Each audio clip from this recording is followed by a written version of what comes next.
A labor of Vishalgarh pipe factory lost his life by getting electrocuted on Sunday. His name is Sakil Hussain.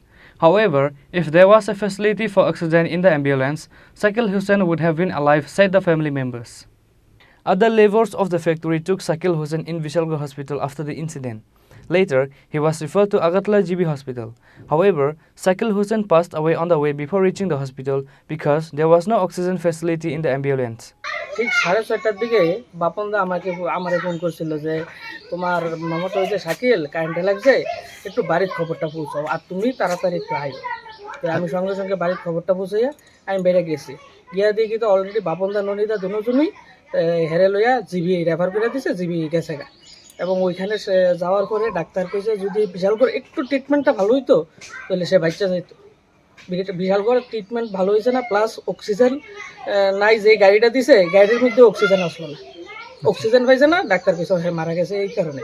তো ওইখানে মারা যাওয়ার পর সারাদিন ননিতা বাপনদা লগে ছিল, আমরাও ছিলাম।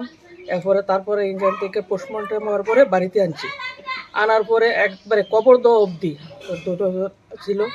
এরপরে তারা পরে রাতে আশ্বাস দিছে ফ্যামিলির যে আমরা যতটুকু সম্ভব সাহায্য করাম ফ্যামিলির একজনকে, হয় আমাদের কোম্পানিতে নয় আমাদের স্কুলে একটা চাকরির ব্যবস্থা করে কভার অক্সিজেনটা পাইতো, লোকটা বাচ্চা যেত। বিশাল যে ইয়াটা দিছে পরিবারটিকে আশ্বাস দিছে যে দুটোটা বাচ্চা তো এতিম, দুটোটা বাচ্চাকে মানে তারা একটা ভালো অ্যামাউন্ট একটা ফিক্স করে দেবে, আর বাইরের যে কোনো একটা মহিলাকে হয় ফ্যাক্টরিতে নয় স্কুলে চাকরি দেবে, আর যাবতীয় যা খরচপাতি লাগে সব কিছু তারা দিয়ে দেবে, আর চাকরি পাওয়া অবধি খরচ ওইটা তারা রেগুলার দিয়ে দেবে।